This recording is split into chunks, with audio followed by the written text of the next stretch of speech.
మైదా లేకుండా హెల్తీగా butter non ఎలా తయారు చేసుకోవాలో చూద్దాం. దానికోసం ఒక కప్పు పెరుగు, అందులో salt, sugar, baking soda, oil వేసి మంచిగా కలుపుకోవాలి. తర్వాత అందులో 2 కప్పుల గోధుమ పిండి వేసి ఇంకోసారి మంచిగా కలుపుకోవాలి. ఇప్పుడు ఇందులోనే కొన్ని వాటర్ వేసుకుంటూ మంచి డోని ప్రిపేర్ చేసుకోవాలి. దీన్ని ఒక 30 మినిట్స్ అన్నా పక్కన పెట్టుకోవాలి. అది సాఫ్ట్‌గా అవుతది. తర్వాత మరోసారి ఇలా ఒత్తుకొని చపాతీ రోలర్ తోటి ఇలా ప్రెస్ చేసుకోవడమే. కానీ మనం రౌండ్‌గా కాకుండా కొంచెం ఓవెల్ షేప్‌లో చేయాలి. ఇక్కడ నేను కొంచెం కొత్తిమీర వేస్తున్నా. మీరు ప్లెయిన్‌గా అంటే ప్లెయిన్ కూడా చేసుకోవచ్చు. మనం ఒత్తుకున్న సైడ్ కాకుండా బ్యాక్ సైడ్‌లో ఇలా వాటర్ తోటి మొత్తం స్ప్రెడ్ చేసుకోవాలి. తర్వాతనే పెనం పైనకి వేసుకోవాలి. అంటే రోటీ అనేది పెనంకి అతుక్కొని ఉంటుంది మనం ఇలా టర్న్ చేసి కాల్చేటప్పుడు.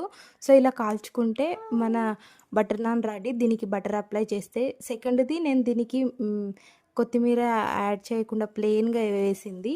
అంతే, మన బటర్ నాన్ రెడీ. చాలా ఈజీగా, చాలా టేస్టీగా ఉంటాయి. మీరు కూడా ట్రై చేయండి. మీకు ఎలా వచ్చిందో కామెంట్ చేయండి. వీడియో నచ్చితే లైక్ చేయండి.